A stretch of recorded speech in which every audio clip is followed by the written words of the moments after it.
Добрый вечер, шановные глядачи. З вами Александр Кнырович и «Атмосфера». Лукашенко провел нараду у пытаниях работы сельской господарки и доручил усім подскокивать. Расейцы потребуют дать им больше белорусских рублей кредит, а каб выратовать Светлогорский целлюлозно-картонный комбинат, урад хоче побудовать другі, амаль такі ж, і зноў за миллиард. А ў Беллегпраме арыштавалі менеджеру адразу 11 прадпрыемстваў. І яшчэ шмат чаго іншага, чым адзначыўся гэты эканамічны тыдзень. Заварыце кубачак гарбаты, зрабіце себе бутерброд і усаживайся як найямчэй. Гэта «Атмосфера», і мы гаворым пра беларускую эканоміку проста. Поехали! Лукашенко провел нараду у пытаниях развития сельской господарки, и там, разважаючи про якость белорусских продуктов, заявил: давайте почитаем раз. Пакуль мы вось вышли на некую горизонтальную прямую и вышэй скакать не можем, а трэба будзе скакать. И гэта галоўная наша задача и абяцанне беларускаму народу у гэты перадвыбарчы перыяд. Куды яны сабраліся разам скакать? Страшно нават падумаць. Пагадоў падчас выбараў. І агулам нарада была дзіўна, артыкул пра гэтую падзею называўся вось так. Аднак аніводнай канкрэтнай задачы, неяк аформленай у выглядзе лічбы, на ёй так і не прагучала. У той жа дзень сельская газета парадавала чытачоў навіною пра тое, што сабралі такі 10 мільёнаў тоннаў збожжа. Праўда, прыгледзеўшыся, можна заўважыць, што нашыя сельскія журналісты змеркавалі трохі увесці ў зман уласных чытачоў. 10 мільёнаў – гэта з улікам каласавых, зернабабовых, рапсу і кукурузы. Открываем дзяржаўную праграму «Агробизнес». Читаем план. Сёлета мусіла быць 9 мільёнаў 200 тысяч тоннаў збожжа і мільён тоннаў рапсу. 10 мільёнаў 200, але без кукурузы. А ў наступным увогуле 11 і зноў без кукурузы. Открываем Белстат, читаем справаздачу. Летась паводле факту мелі 7 мільёнаў 700 тысяч, гэта збожжавыя і зернабабовыя, 900 тысячаў рапс і зноў без кукурузы. Ды што ж ты будзеш рабіць? Праўда ў тым, што дзяржаўная праграма цалкам завалена. Адсоткаў так на 20, не менш. Але вось такое дробнае шуканства, улучшэнне ў агульную лічбу збору кукурузы, уражайнасць якой, вядома, разы ў 2 большая, чым пшаніца, дазваляе зрабіць выгляд, што ўсё нармальна. Ці даводзіцца пры гэтым журналістам падскокваць, сельская газета не паведамляе.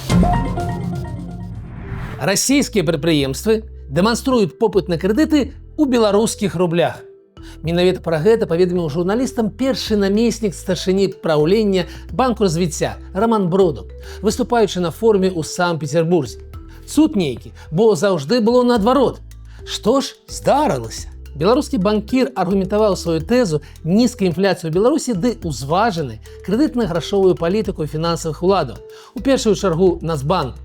Назваць інфляцыю 6% нізкую можа толькі малапісьменны эканаміст, які не ведае, як ідуць справу ў еўразвязе. Там інфляцыя ніжэй за 3%, а кошт спажывецкіх крэдытаў сёння 7% супраць беларускіх 17%. Пагадзіцеся, Роман Бродаў зусім не падобны да непісьменнага чалавека. Тады у чым рэч? А справа ў тым, што на мінулым тыдні ў Расіі і рванула. Эльвіра Набіуліна, кіраўніца Цэнтрабанку, павялічыла ключавую стаўку да 21% гадавых. Гэта знак бяды, СОС, сігнал роспачы расійскай эканомікі. На гэтым фоне беларуская крохкая і нятанная валюта выглядае сапраўды прывабна. Парадокс.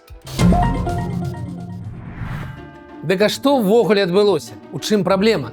Чаму ўсе незалежныя эканамісты так спалохаліся праз нейкую там ключавую стаўку Цэнтральнага банку Расіі?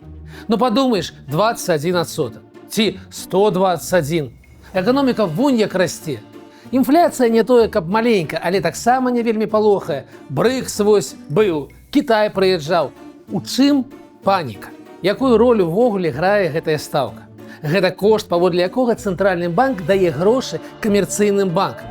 То бок ад гэтай лічбы залежыць, пад які адсотак банк бярэ вашыя грошы на дэпазіт і паводле якой стаўкі дае крэдыты вам ж. На кватэру, машыну, халадзільнік або прадпрыемствам, ім таксама грошы патрэбныя для развіцця. І гэтай жа стаўкай Цэнтральны банк рэгулюе эканамічны рост. Чым вышэй стаўка, тым менш ахвотных узяць грошы ў доўг. Эканоміка прытармажвае, але ніжэй інфляцыі. Ускосна гэта адбіваецца і на курсе долара. Ну і наадварот, Калі ўраду трэба разагнаць эканоміку, ён зніжае стаўку да мінімуму, каб ахвочых взяць грошы ў доўг было больш. Якая норма? Былі ў некаторых краінах, здаецца, у Скандынавіі перыяды, калі за грошы яшчэ і даплочвалі, толькі вазьмі. Але агулам для эканомікі, для росту добра, калі грошы танныя. 3-5% гадавых цалкам прымальныя лічбы. Давайте ж паглядзім, якая гэтая стаўка ў розных краінах.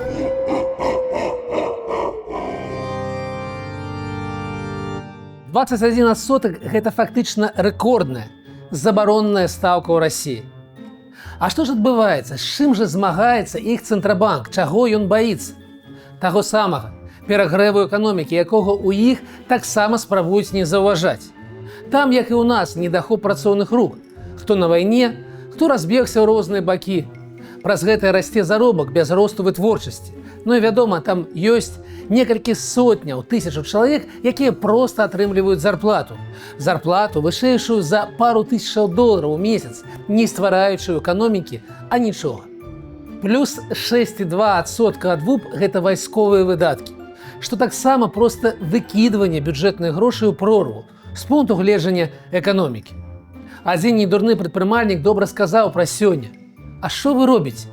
Вы захопліваеце тэрыторыю, а гэта прыбыткі ці страты. Вы ж не захопліваеце якія-небудзь радовішчы ці заводы, што нешта вырабляюць.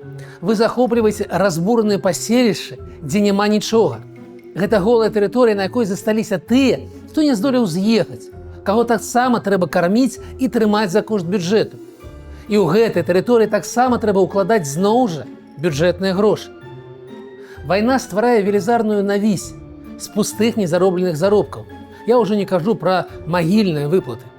З такіх жа бессэнсоўных з эканамічнага пункту гледжання бюджэтных выдаткаў.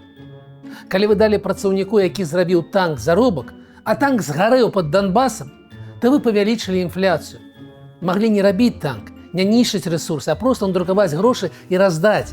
І гэта было б такое ж з эканамічнага падыходу дзеянне. І вось з гэтым вайскова-эканамічным вар'яцтвам спрабуе змагацца выключна кампетэнтная Эльвіра Набіуліна, якая змагаецца класічнымі метадамі і падымае стаўку ў разліку на тое, што інфляцыйны злом, а з ім і дэвальвацыя адбудуцца яшчэ на некалькі месяцаў пазней. Яна вельмі стараецца, але не можа з дапамогай стаўкі перамагчы вялізны масіў пустых бюджэтных грошай, што выкідваюцца на вайну. Заўважу, паводле плану мусілі падняць да 20, а паднялі да 21. Таксама нічога добрага. І калі вы скажаце, гэта ж выдатна, можна пакласці грошы ў банк па 21%, што ж дрэнна? Я адкажу: так, але для таго, каб вы атрымалі гэты 21%, трэба, каб хтосьці ўзяў іпатэчны крэдыт пад 27. Менавіта такая камерцыйная стаўка зараз у Расіі. Гэта значыць, кожны 4 гады кошт такой кватэры падвойваецца. Ці не хочаце ўзяць? Калі Мікалай II улез у Першую сусветную вайну, яму таксама здавалася, што ўсё добра. Але яго расстралялі усяго праз 4 гады. З эканомікай сталася дрэнна крыху раней, у 1916 ці 17. Расія зараз ваюе ўжо 2,5 гады. Ці ведае пра гэта Пуцін? Не. Ён эканамічна непісьменны.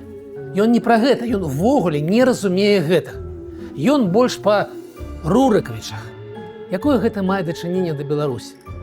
Калі там і рване інфляцыя, яна ўся прылеціць да нас. Мы злучаныя больш як на 60% і нават ганарымся гэтым.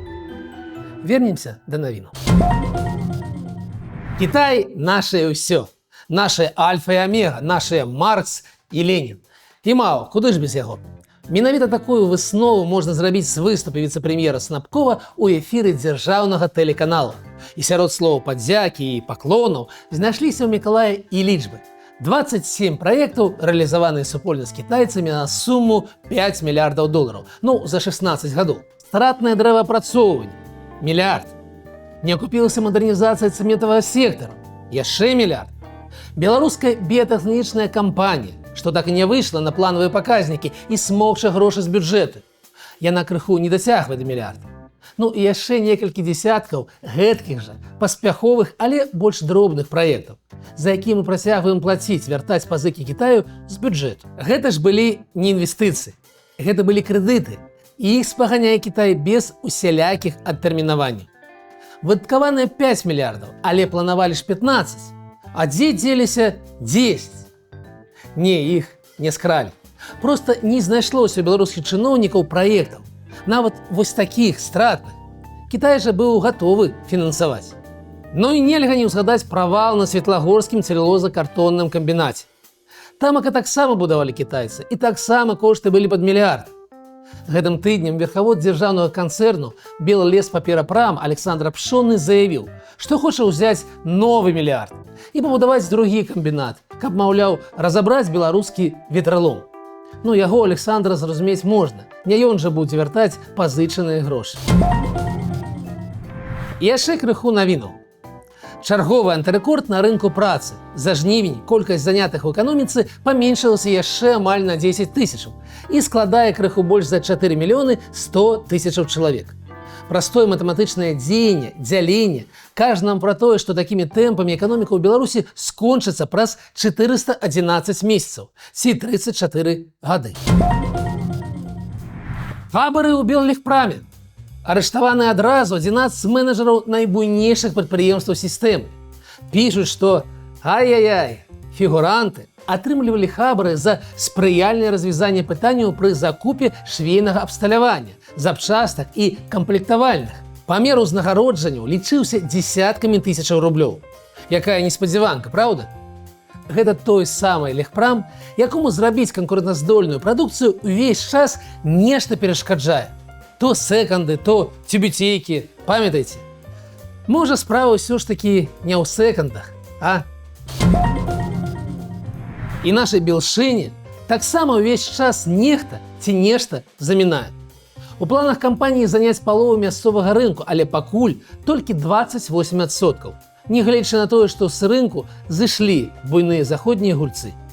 Іх месца паспяхова занялі кітайскія брэнды, доля якіх складае ўжо 24%, а ў расійскага кардыянду 12%.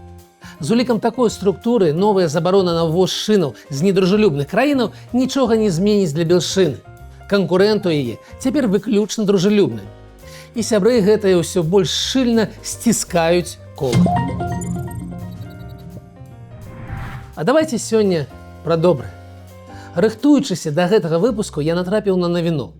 Гадзіннікавы завод «Прамень» выпусціў гадзіннік у памяць пра беларускага хакеіста Руслана Салея. Руслан – легенда Беларусі, выбітны хакеіст і народны улюбёнец. Калісьці ён быў абраны на вельмі высокім, 9-м нумары у драфце НХЛ і правёў некалькі выдатных сезонаў. У 2011 годзе самалёт з камандой КХЛ «Лакаматыў» разбіўся падчас узлёту. Яны мелі лецець у Мінск. Сёлета Руслану споўнілася б 50 гадоў. Паглядзіце на гадзіннік. У ім японскі механізм, з беларускага толькі дызайн. На маю думку, вельмі годны дызайн, хаця тут, вядома, у кожнага свой густ, асабліва за 473 еўры. Але я глядзеў на яго і пытаўся сам у сябе. А што не так? На ім няма чырвона-зялёнага сцягу, як няма і бела-чырвона-белага. Гэта проста гадзіннік у памяць пра годнага сына Беларусі, без маркеру, свой ці чужы. Не ведаю, як вы, а я гляджу на ўсё, што датычыць сённяшняй Беларусі, менавіта праз гэтую прызму. Ты беларус, але які? Мы падзеленае грамадства, мы амаль на вайне. Я не магу іначай, вядома, але мне ад гэтага кепска. Гэта з'ядае вельмі шмат энергіі, робіць эмоцыі, пачуцці простымі, плоскімі. Я вельмі хачу дажыць да заканчэння гэтай вайны. Каб гледзячы на вось такі гадзіннік, я думаю, падабаецца ён мне ці не. І каб узгадваў выдатнага хакеіста, сына нашай Беларусі. Каб не было патрэбы ў пошуку сцяга. Вельмі хачу дажыць. Такая сёння атмасфера. З вами быў Александр Кнырович. Убачымся праз тыдзень.